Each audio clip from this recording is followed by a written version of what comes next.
आज चंदन लगाने की अर्थात मस्तिष्क में तिलक लगाने की परंपरा समाप्त हो गई।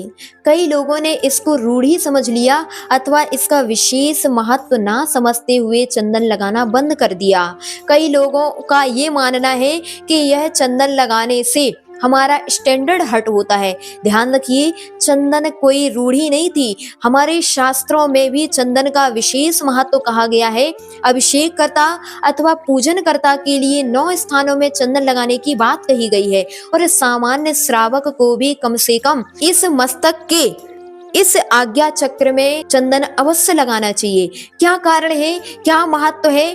तो पहला महत्व है, मस्तिष्क ने ही कार्य करना बंद कर दिया तो आपके लिए असफलताएं होना निश्चित है। और जब आप इस मस्तिष्क में इस आज्ञा चक्र में चंदन लगाते हैं तो यह आपके सारे शरीर को शीतलता प्रदान करता है। दूसरा कारण है कि चंदन पॉजिटिव एनर्जी का स्रोत है। आप जब चंदन इस आज्ञा चक्र में लगाते हैं तो आपके लिए विशेष रूप से पॉजिटिव एनर्जी प्राप्त होती है। मन में चलने वाली नेगेटिव प्रवृत्ति सामान्य रूप से दूर हो जाती है और आपके मन में विशेष रूप से शांति का अनुभव होने लगता है।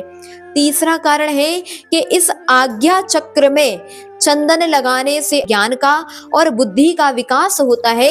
इसलिए बच्चों को तो अवश्य ही चंदन लगाना चाहिए अगर आप चाहते हैं कि मेरे नंबर अच्छे आवे अथवा मैं अच्छी डिवीजन में पास हूँ। चौथा कारण है कि यह आपके लिए एकाग्रता और आकर्षण शक्ति को वर्धमान करता है। आप जब भी चंदन लगाते हैं तो आपका कंसंट्रेशन बढ़ जाता है, किसी कार्य को करने में एकाग्रता बढ़ जाती है और दूसरा वह आपके लिए विशेष अट्रैक्टिव बना देता है।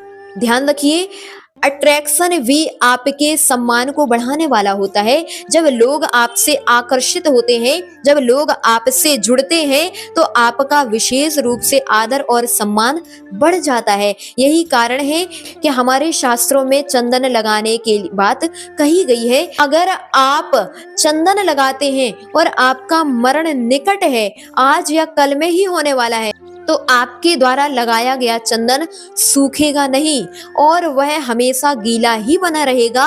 और इस बात से आप समझ सकते हैं कि आपका मरण निकट है। आप संभल सकते हैं और अपने जीवन को सुधारने के लिए नियम और व्रतों को अंगीकार अंतिम समय में भी कर सकते हैं। तो ध्यान रखिए, चंदन अवश्य लगाएं।